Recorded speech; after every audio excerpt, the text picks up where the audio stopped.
Trump afirma que a Ucrânia não pode vencer e exige que o Zelensky aceite as condições territoriais impostas pelo Putin, alegando que, inclusive, o mandatário russo merece uma parte do território da Ucrânia pelos seus esforços. Vai lembrar que o Zelensky desmente as informações e garante que, na verdade, a Rússia não está vencendo. Enquanto isso, Marco Rubio e Sergei Lavrov, representantes dos Estados Unidos e Rússia, fazem o telefonema, acordam uma nova reunião para definir os parâmetros da cúpula que vai acontecer entre Trump e Putin na Hungria. Vai lembrar que até espaço aéreo garantido, Vladimir Putin já tem. Enquanto isso, temos eleições na Bolívia que elegem Rodrigo Paz, um candidato da direita na América do Sul, o que mostra uma nova guinada no continente que fica variando entre esquerda e direita. Dentro desse contexto, vamos entender exatamente o que representa essas eleições de Rodrigo Paz para a Bolívia e para a América do Sul, enquanto Trump garante ainda mais ajuda aos argentinos, garantindo também a compra de carne por parte dos americanos. Vale lembrar que ele também combate uma esquerda na América do Sul, que é a de Gustavo Petro, inclusive com a possibilidade de intervenção militar, já que ele chama o mandatário colombiano de líder do narcotráfico no país. Para finalizar, pessoal, falar um pouquinho também sobre as ameaças do Trump de colocar tarifas de 155% em cima dos chineses, enquanto a China, essa semana, vai ter a reunião da plenária do Comitê Central do Partido Comunista Chinês para definir os planos quinquenais de 2026 até 2030. Isso mostra um rumo importante, ainda mais para o Brasil, que é o principal parceiro comercial, pelo menos parte do Brasil, dos chineses. Enquanto isso, o IBAMA libera também a exploração da margem equatorial, que pode transformar o Brasil no quarto maior produtor de petróleo do mundo. Se vocês querem entender um pouco mais sobre esses assuntos, e muito mais também sobre geografia, geopolítica, atualidades, política, polêmicas, enfim. Tudo para você se manter sempre bem atualizado. Já se inscreve no canal, deixa seu like e compartilha esse vídeo, que eu, professor Ricardo, conto muito com a sua ajuda. Belezinha? Pessoal, recado rapidinho da nossa parceiraça do canal. Galera, para tudo, hein? Que eu tenho uma super novidade para vocês. Vim comunicar, inclusive hoje, dia 20, que é o dia que inicia a antecipação da Black Friday, que a Insider, que tem as melhores e mais tecnológicas roupas do Brasil, está antecipando super promoções para vocês. Se você utilizar o meu cupom aqui, ó, Prof. Ricardo, você tem sempre, né, no mínimo 15% de desconto, mas somando com os descontos que já existem no site, pode chegar a 50% de desconto. Então, para você, galera, que sempre tem a sua tech t-shirt, por exemplo, né? Essa aqui, igual ela vê, galera, sensacional. Mesmo boné, por exemplo, ó, vim gravar de boné para vocês, só para vocês verem como o guarda-roupa é inteiro de Insider, tá? São meias, cuecas, galera, todos os modelos, tamanhos que você possa imaginar. A core t-shirt, por exemplo, que tem uma gramatura um pouco mais grossa, ela modela perfeitamente no corpo. Eu também acho sensacional. Enfim, galera, tudo que você procurar no site vai ter ali para você renovar o seu guarda-roupa ou eventualmente dar para um presente que você não vai se arrepender. Mas como eu ressalto para vocês, tô falando no primeiro dia, porque promoção antecipada, os estoques são limitadíssimos. Então, link na descrição para ter acesso às melhores e mais tecnológicas roupas do Brasil com até 50% de desconto. Pode ter certeza que você não vai se arrepender. Bom, galera, então vamos lá, ó, bora lá pro vídeo. Como eu trouxe para vocês na introdução, de fato, o Trump deu algumas falas muito polêmicas em relação ao conflito entre Rússia e Ucrânia. É muito difícil a gente escrever com caneta, né?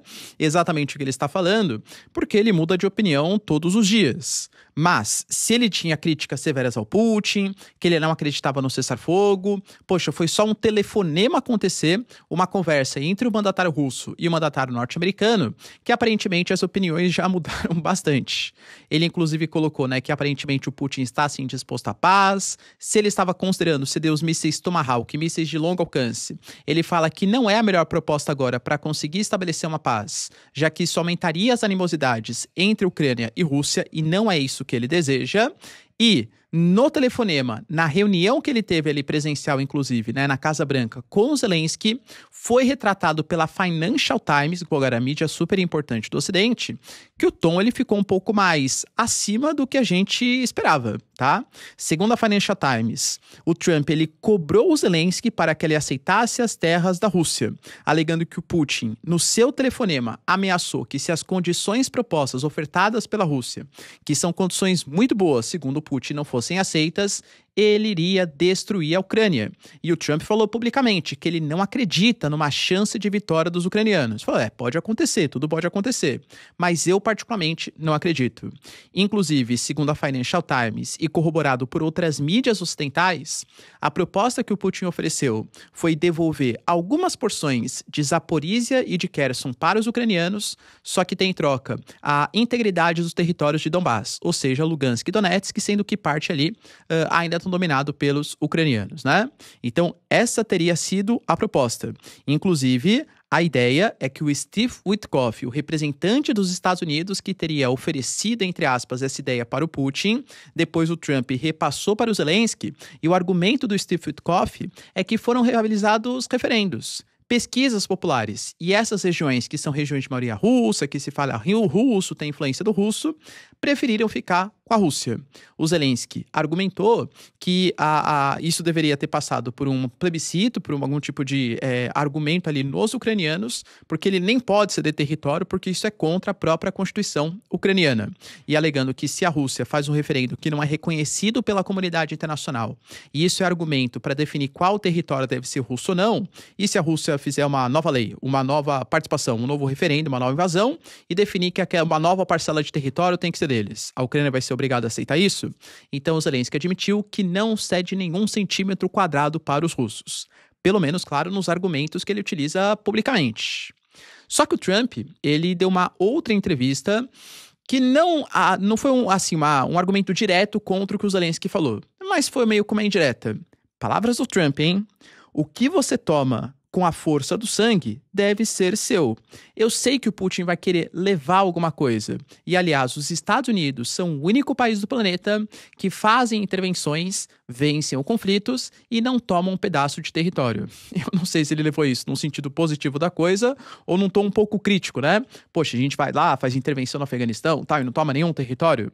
Talvez seja até dentro dessa lógica que ele alega, né, que o canal do Panamá deve pertencer aos Estados Unidos, que ele está ameaçando o Afeganistão, por exemplo, com a base de Bagram, alegando que é interessante para os seus interesses geopolíticos próximos ali da Rússia, próximos da China, de uma região inclusive bem estratégica dos chineses, que é onde estão as pesquisas ligadas às questões nucleares. Então, assim, o Trump aparentemente se convenceu com Steve Witkoff, o representante dos Estados Unidos para as relações diplomáticas entre Rússia e Ucrânia, que o Putin vai ter que ter acesso a algum território. Só que o Zelensky também, em outra entrevista, garantiu que, na verdade, é tudo falácia dos russos, que a Rússia não está ganhando. Eles capturaram somente 1% do território, mas perderam 1,3 milhão de pessoas para avançar nesse 1% do território ucraniano. Palavras do Zelensky, tá? O que a gente vê no campo de batalha é que, de fato, o campo de batalha é bastante paralisado. A Rússia também não consegue avanços significativos, embora venha avançando pouco a pouco. A Ucrânia também não consegue reconquistar territórios. E os dois estão utilizando agora de ataques em infraestrutura energética, infraestrutura de refino, distribuição de petróleo, para abalar a economia e a sociedade de cada um dos países. Já que está chegando o inverno europeu e ficar agora sem energia, ou a Rússia, no caso, ficar sem exportar combustíveis fósseis, que é a principal fonte de renda do país, é óbvio que compromete a ofensiva e toda a força militar dos russos. Ou seja, segundo Zelensky, é mentira que a Rússia está vencendo. Eu, particularmente, não acho, né? Acho que, assim, se tem um vencedor... na guerra só tem perdedores, né? Vamos colocar assim. Mas se tem um vencedor do ponto de vista territorial e geopolítico, ainda mais se forem congeladas as frentes de batalhas da maneira atual, é óbvio que esse vencedor é a Rússia, embora, claro, tenha comprometido a economia do país, aumentado o endividamento, a gente sabe de tudo o que aconteceu, mas geopoliticamente é óbvio, né? Que a Rússia está vencendo no campo de batalha, talvez não na velocidade que eles esperassem inicialmente. Dentro dessa premissa, Marco Rubio e Sergei Lavrov se telefonaram hoje, segunda-feira, quando eu gravo para vocês, e definiram que nessa quinta-feira uma reunião muito possivelmente presencial entre os dois vai rolar, para eles conseguirem implementar os entendimentos alcançados por Putin e Trump para a reunião que vai acontecer na Hungria, em Bucareste, muito possivelmente não nessa semana, mas na semana que vem. Como eu trouxe para vocês, há uma certa problemática em relação a essa viagem, porque a gente está falando de uma viagem que vai ser na Hungria, o Putin vai ter que sair da Rússia, claro, né? E teria que passar pelo espaço aéreo de países da União Europeia, ou país da OTAN, ou países que são signatários do Estatuto de Roma, que é o Tribunal Penal Internacional. Esse estatuto que considera o Putin como um criminoso de guerra. Então, supostamente, essas pessoas, esses países, deveriam prender o Putin caso ele passasse pelo espaço aéreo. A Bulgária já se pronunciou, falou que nem faz sentido fechar o espaço aéreo para o Putin, porque a Bulgária é um país que quer a paz. E sabe que para ter a paz, o Putin precisa fazer uma cúpula com o Trump, então a Bulgária se dispõe a abrir o seu espaço aéreo para a passagem do Putin, para que ele se reúna na Hungria. Lembram que a Hungria é um péssimo exemplo ali, né? Uma péssima referência para o Zelensky, porque o memorando de Budapeste, por exemplo, que fez com que a Ucrânia devolvesse as suas armas nucleares em troca de uma garantia de soberania territorial que não foi respeitada pelos russos, foi feito em Bucareste. E hoje nós temos o Viktor Orbán, presidente da Hungria, como um dos principais aliados na União Europeia e da OTAN, da Rússia. Inclusive, até o Trump, ele foi confrontado, né? Poxa, mas por que fazer na Hungria? Ele falou, porque eu gosto do Viktor Orbán. Quando a Caroline Leavitt, que é a porta-voz, foi perguntada, né? Poxa, mas quem escolheu a Hungria para ser o país, né? Para sediar, já que a Hungria se mostra tão pró-Putin? Ela falou pro repórter, quem escolheu foi a sua mãe. De uma maneira não muito educada, convenhamos, né? Para os repórteres ali nos Estados Unidos. Ou seja, nesse momento, nessa semana, aparentemente a posição dos Estados Unidos está muito mais pró-Rússia para que pelo menos a Ucrânia aceite ceder alguns territórios em nome da paz. Além disso, galera, tivemos também, como eu tinha trazido para vocês ontem, as eleições na Bolívia. E elas acabaram elegendo Rodrigo Paz, que é um candidato da direita. Mas lembra, né? Você tinha ali dois candidatos. O Rodrigo Paz, que era visto como uma direita, entre aspas, mais moderada, vamos colocar uma centro-direita, liberal, tudo tal, e uma direita um pouco mais nacionalista, um pouco mais trumpista, que era do Tuto Quiroga, né? Que era o seu opositor ali em relação ao Rodrigo Paz. Por que o Rodrigo Paz ele venceu? Ele tinha um discurso um pouco mais moderado. E convenhamos, galera, o MAS, que era o partido que estava há mais de 20 anos no poder, ele foi eleito durante ali vários mandatos consecutivos desde o Evo Morales no começo dos anos 2000. Não é todo mundo que votava no Evo Morales que vai votar no Tuto, que é um opositor totalmente assim antiprogramático, né, o que representava o MAS.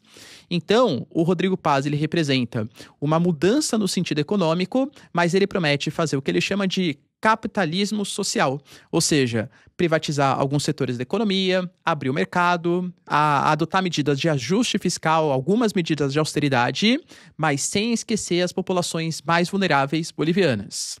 A Bolívia é um país que convive com 25% de inflação, a crise econômica que foi promovida principalmente nesse último governo do Luiz Arce, está muito associado também a uma falta de capacidade de exportação de gás natural, de estanho, de lítio, a uma falta de diversidade, por exemplo, das produções bolivianas. Quando você pega a Bolívia, por exemplo, né, ela não tem uma indústria muito forte, precisa importar praticamente tudo.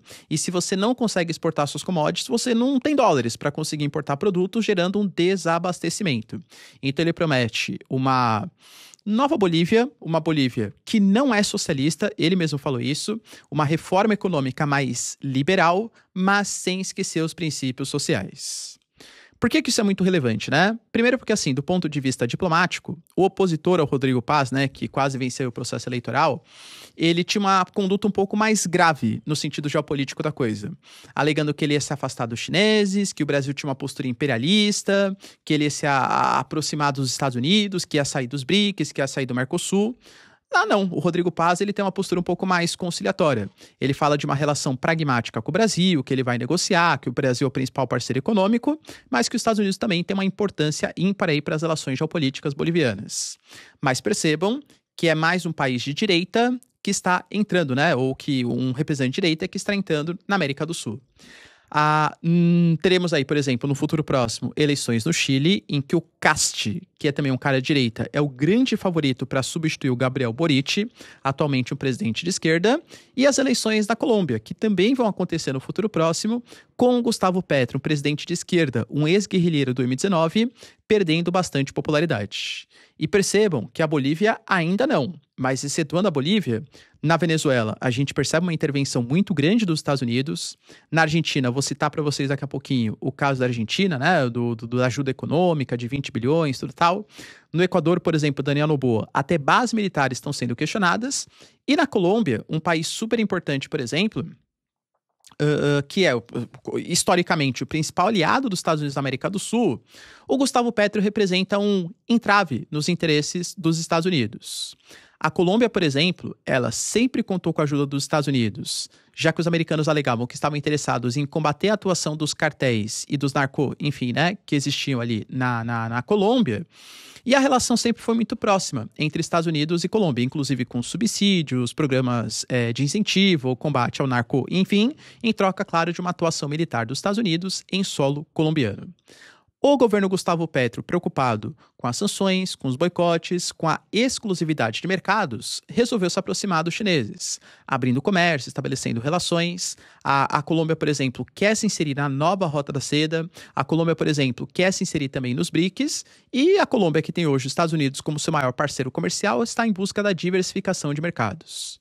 Pois bem, galera, o Gustavo Petro, como eu falei para vocês, é um ex-guerrilheiro do M19 e a Colômbia, ao contrário da Venezuela, já falamos também sobre isso, aí sim é um importante produtor de entorpecentes da América do Sul, talvez o principal, junto com o Peru, junto com a Bolívia, até o Equador vem crescendo. A Venezuela, com o cartel Los Soles, ela atua como se fosse uma espécie de intermediário, com uma espécie de comerciante, vamos colocar assim, mas não exatamente da produção. Inclusive, a acusação é que a Venezuela nem comercialize tanto com os Estados Unidos. Por isso que a Venezuela considera injusta essas maiores sanções, operações militares contra o seu território, do que contra outros que poderiam ser prioridade, seja o México, seja a Colômbia, seja o Equador, enfim, né? Seja qual país queira ter essa intervenção militar americana. Pois bem, galera, nós tivemos no final de semana os Estados Unidos afundando uma embarcação que, segundo o Gustavo Petro, era uma embarcação de pesqueiros, não uma embarcação de pessoas que comercializavam entorpecentes.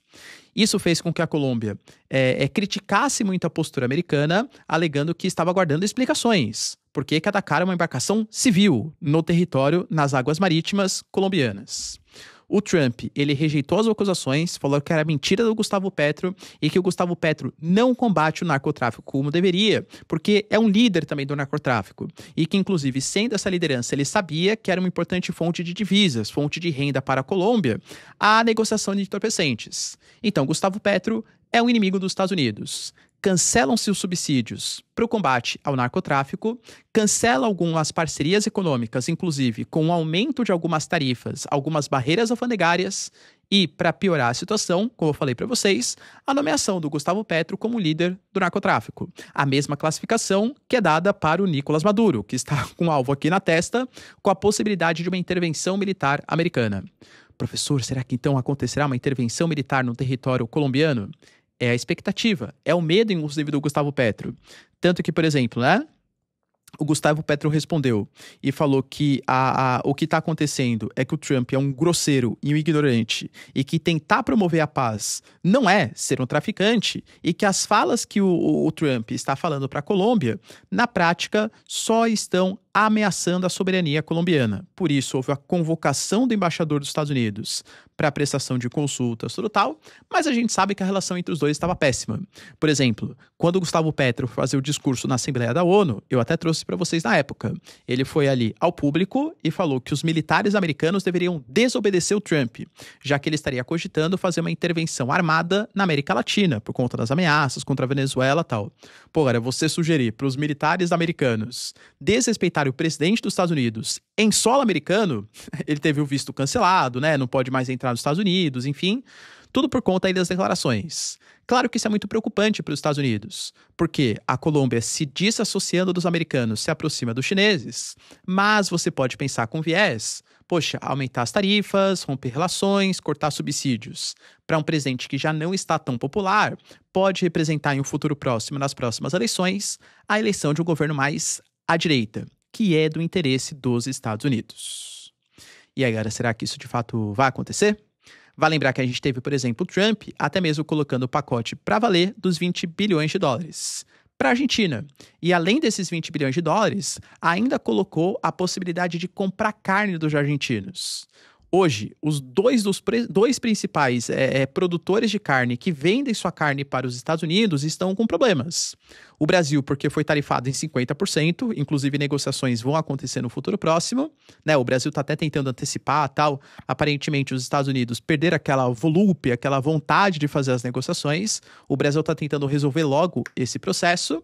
E o México? O México também foi tarifado, só que no México tem problemas maiores. O México está com uma seca muito grande, deu uma praga também, uma doença em parte do gado mexicano, o que reduziu as exportações.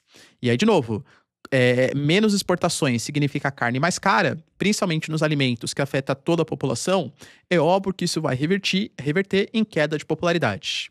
Então, além desse pacote de 20 bilhões, os Estados Unidos também consideram aumentar as importações de carne da Argentina, como forma de ajudar o governo de Javier Milei e também, claro, reduzir o preço da carne. Só que assim, galera, as declarações que ele deu sobre a Argentina, pra quem já viu, né, vai entender a referência, parecia a Chiquinha defendendo o seu Madruga, né? Não, falando, né, da Argentina. Não, mas a Argentina, Sérgio, tô ajudando porque eu gosto do Milei, porque eu gosto do presidente. Mas é um país falido, é um país destruído, os caras não têm nem como se alimentar. Enfim, massacrou, né, humilhou os argentinos e falou que tá com vontade de ajudar porque sabe que isso pode ser importante para um aliado regional, que é o governo do Javier Milei. Percebam essa movimentação na América Latina que interessa tanto aos Estados Unidos. Saída de governos mais à esquerda para eleição de governos mais à direita.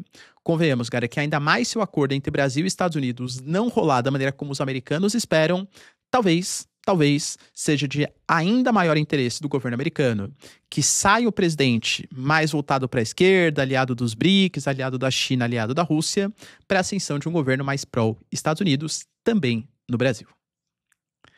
Além disso, galera, tivemos também notícias importantes sobre o Trump colocando, ou pelo menos ameaçando, tarifas de 155%. Como eu trouxe, né, morde a sopra praticamente todos os dias. Começou com os americanos taxando chips e semicondutores. A China foi lá, respondeu, começou a colocar burocracias para exportar os minerais terras raras para os Estados Unidos. Os americanos ficaram pé da vida e anunciaram tarifas que poderiam chegar a 100%, além das tarifas já aplicadas, a partir do dia 1º de novembro. Alegou que eram impraticáveis essas tarifas, mas que a China obrigou ele a fazer isso, mas que espera que as negociações que podem acontecer essa semana entre Estados Unidos e China resolvam, né? Ou pelo menos tenham aí como objetivo a redução das tarifas. Mas ameaçou até 155%. E a China, ela divulgou os dados do seu crescimento. E assim, claro que preocupante, um crescimento de 4,8%, que é abaixo da meta do mínimo de 5%. E a China vem passando por um processo de desaceleração da sua economia. Como eu falo, cara, é um processo relativamente normal para uma economia que cresceu demais. Você crescer, quando você é uma economia pequena, 20%, 25% é uma coisa. Você crescer sendo o segundo maior PIB do planeta, 20%, 25%, é algo completamente diferente. A China hoje não apresenta o mesmo ritmo de crescimento do passado e existem problemas, sim, internos na China.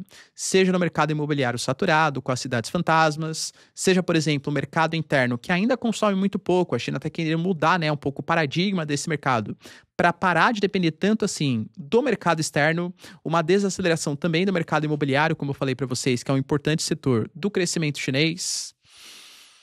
A China terá essa semana talvez um dos dias mais importantes da década, não só para os chineses, mas para o mundo. Vai acontecer a plenária do Comitê Central do Partido Comunista Chinês, que na prática vai divulgar os novos planos quinquenais da China. A gente sabe, galera, que dentro da política da China, você tem, né, por exemplo, o Comitê Central do Partido Comunista Chinês, que é definido por algumas figuras que vão definir o planejamento pelos próximos 5 anos da China. Dentro disso tem o Politburo, que são outros membros, aí tem o secretário-geral do partido, né, que coincide com o cargo também de presidente da China, mas entendo como você tem um pensamento de um partido comunista chinês, que eventualmente, o Xi Jinping, por exemplo, morre, tem algum tipo de parada, sei lá o que acontece com ele, Vai ser trocado, claro, o secretário-geral do partido, o presidente da China, mas dificilmente vai ser uma figura que pense muito diferente. Então a China consegue estabelecer planos de longo prazo. Claro que tem ônus e bônus essa organização política dos chineses, né?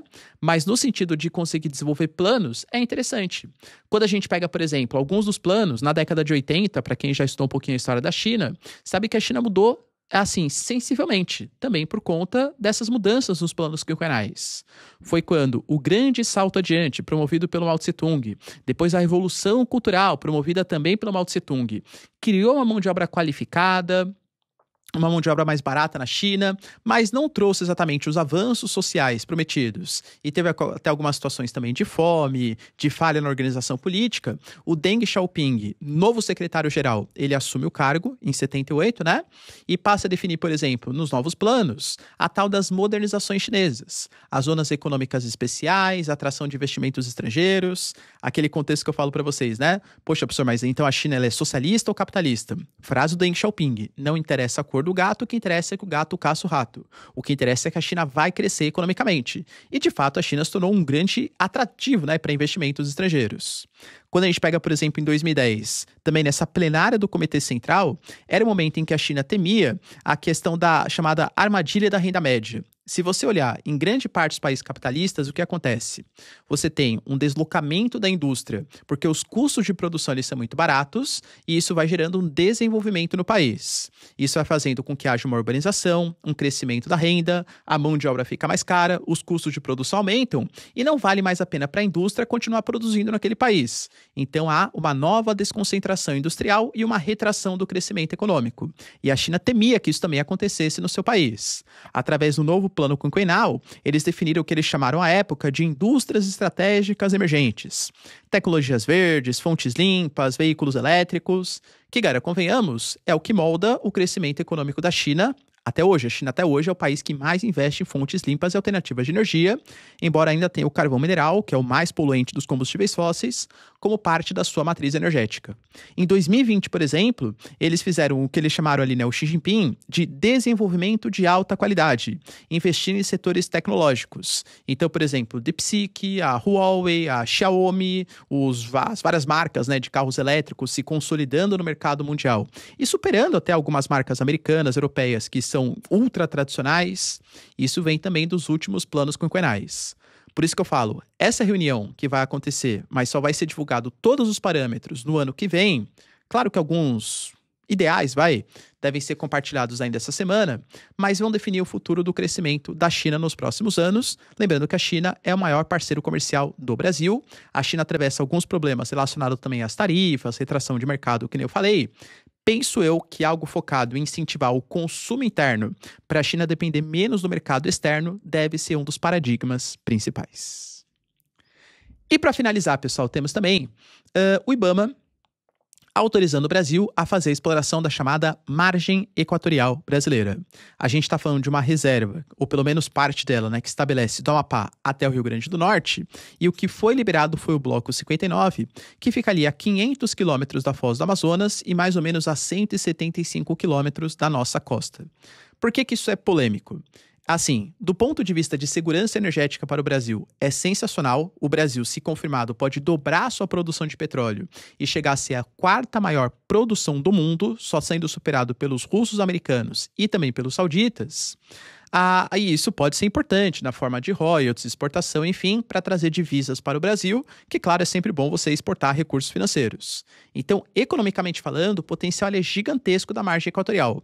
Mas os ambientalistas fazem críticas, alegando, por exemplo, que está muito próximo do maior conjunto de manguezais do mundo, cerca de 80% dos mangues do Brasil fica naquela região, e mangue, para quem não sabe, é conhecido como berçário marinho, uma área importante para a reprodução de espécies. E mesmo que não haja a reprodução de espécies, aliás, vazamentos, por exemplo, a própria perturbação que vai existir no oceano pode afetar a reprodução das espécies marinhas. Claro que o IBAMA é um órgão, galera, que fez todas as averiguações, já tinha negado em 2023, depois de uma série de garantias que a Petrobras apresentou, agora possibilitou a exploração, como, por exemplo, né, teve ali a construção de uma base, né, para resgate de animais no Oiapoque, que alegando, cara, pô, se tiver algum tipo de problema, dá para trazer os animais. Claro que os recifes, os corais, os manguezais não dá para você trazer, mas os animais podem ser impedidos, né, de sofrer com algum tipo de vazamento. Os investimentos que a Petrobras vai fazer está na casa de 3 bilhões na margem equatorial, e claro que isso gera uma expectativa importante. A grande questão é que o Brasil vai liderar agora em novembro, pô, cara, faz menos de um mês, né? A COP30. O Brasil está falando de transição energética e tal, autorizando a exploração da margem equatorial, com o Brasil sendo o quarto maior produtor de petróleo do mundo, com o Brasil investindo em fontes não limpas e combustíveis fósseis como uma das suas matrizes energéticas, então pode soar um pouco incoerente para a comunidade internacional. Tanto que, para quem é velho de guerra, confesso aqui que eu errei. Eu falei, não, óbvio que o IBAMA ele vai liberar, porque as questões econômicas vão falar mais alto. Mas eu acho que ele vai liberar somente depois da COP30. Não, se antecipou e liderou antes da COP30. Porque assim, depois da COP30, pô, já passou, né? Agora, quando libera um mês antes da COP30 a exploração da margem equatorial, acho que isso pode abrir espaço para algumas críticas em relação ao Brasil tentar liderar algum tipo de processo de transição energética. Lembrando, galera, que o governo brasileiro e a própria Petrobras falam de uma exploração extremamente responsável ambientalmente e, claro, com liberação do Ministério do Meio Ambiente e também do IBAMA. E aí, galera, você é favorável ou contrário à margem equatorial, hein? Deixa aí nos comentários, quero saber sua opinião. No mais, se vocês curtiram o vídeo, tamo junto, beijos, abraços e tchau, tchau.